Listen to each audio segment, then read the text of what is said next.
छात्रों के लिए 99 रुपीज में यूपीएससी प्रिपरेशन बैच #हर घर आईएएस की भी शुरुआत की थी, जिसके लिए उन्हें आईएएस कोचिंग इंडस्ट्री में पहले और काबिले तारीफ फैसला रहा है। इसके परिणाम स्वरूप 80,000 से अधिक विद्यार्थियों ने इस बैच में शामिल होकर इसे सफलता की नई परिभाषा दी थी।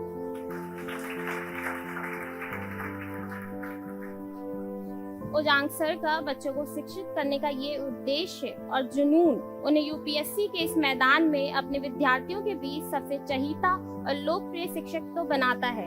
यही वजह है कि ओजांग सर से प्रभावित होकर उनकी एक स्टूडेंट ने उन पर एक बुक भी लिखी है, जिसका नाम है माय वर्ल्ड बेस्ट टीचर। और हाल ही में इस बुक को दुबई में इंटरनेशनल एमिनेंस एक्सीलेंस अवार्ड से भी सम्मानित किया गया है। ओजांग सर, अब मैं चाहती हूँ कि आप आएं और स्टेज पर कुछ कहें। सबसे पहले तो आप लोगों को बहुत बहुत धन्यवाद। मेरी आवाज क्लियर है आप सभी को? यूं तो बहुत बातें कही गई, एक बात कहा गया वन मैन आर्मी, मैं शायद इससे इत्तेफाक नहीं रखता, क्योंकि ओजांग नाम इस इंस्टीट्यूट का है। मेरा व्यक्तित्व तो आप सभी के समर्पित है। एक चित्र में कई रंग होते हैं और मेरा जो फंडामेंटल कलर है, जो कैनवस है जिस पर ये सब कुछ उकेरा जा रहा है, ये गुरुकुल कैंपस, उसकी जो कोर है वो ओजांकियंस है। अगर मैं कहूं मैं यहां तक कैसे पहुंचा तो आप लोगों की वजह से पहुंचा।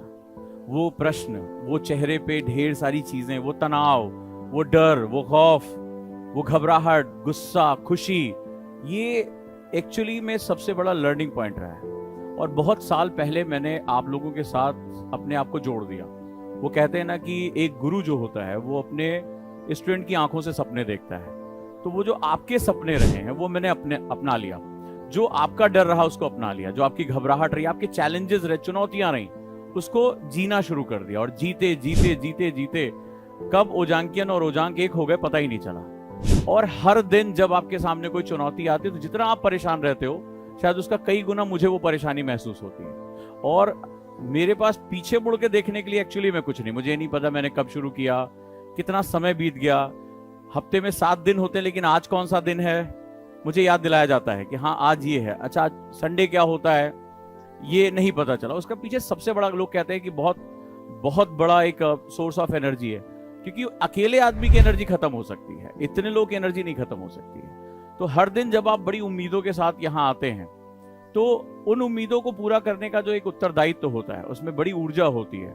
वही ऊर्जा मुझे रात दिन मेहनत करने के लिए प्रेरित करती है। चाहे आज इस गुरुकुल कैंपस की बात करें तो ये कैंपस बहुत साल पहले सपना था। एक दिन मैं मजाक मजाक में एक मूवी देख रहा था, मोहब्बतें, तो मुझे याद नहीं था ये गुरुकुल कैंपस का आइडिया आया कहां से था। मेरे दिमाग में बहुत पुराना कहीं बैठा हुआ था, हम लोग बातें करते रहते। मेरा एक ड्रीम था कि कभी कुछ एक अपना कैंपस हम डेवलप करेंगे जहां वो सारी वैल्यूज होंगी।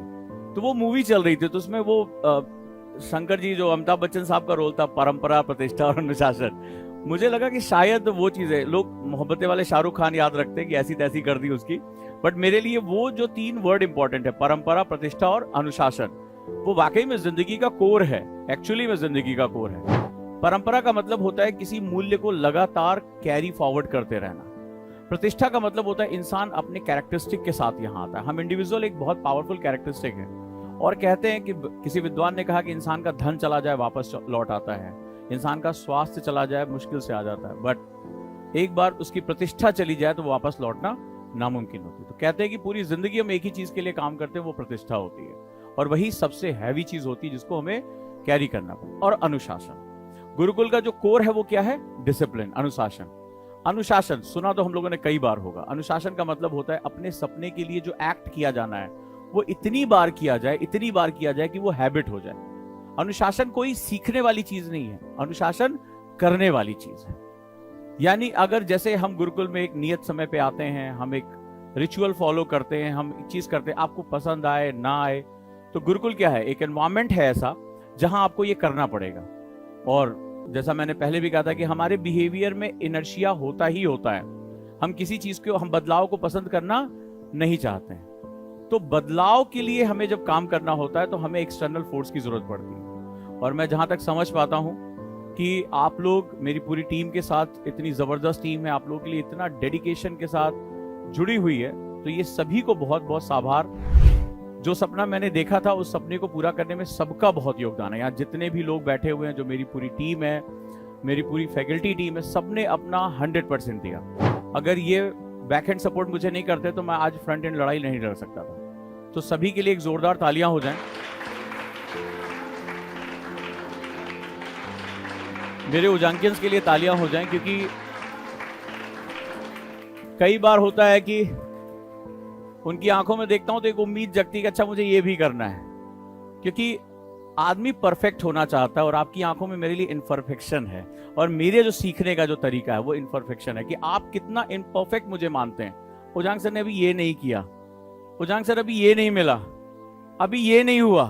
वो जो इनफाइनाइट डिमांड है ना, वो मुझे बहुत प्रेरित करती है कि मुझे अभी और अच्छा करना है। अभी शायद मेरा स्टूडेंट अभी सेटिस्फाइड नहीं हुआ है, अभी मेरे शायद स्टूडेंट को और बहुत बड़ी चीजें चाहिए।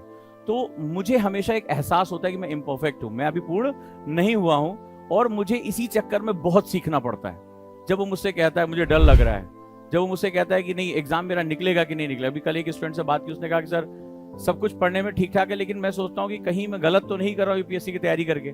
तो ये जो डर होता है ये मुझे प्रेरित करता है कि जाओ सीखो कि इसका जवाब कैसे दिया जा सकता है, और उस सीखने के चक्कर में मैं नई नई चीजें देखता चला जाता हूँ। तो आप लोगों का जो उत्साह है वो मुझे बहुत प्रेरित करता है यहाँ तक लाने के लिए। और ये जहां हम बैठे हुए हैं, जहां पर हमारी भारत की परंपराएं दिखाई पड़ रही हैं, मेरा भी बड़ा मन होता था कि मैं किसी ऐसी खिड़की के पास बैठूं जहां मुझे ग्रीनरी दिखाई पड़े, या मैं भारत की अपनी परंपराओं को कैरी करूं।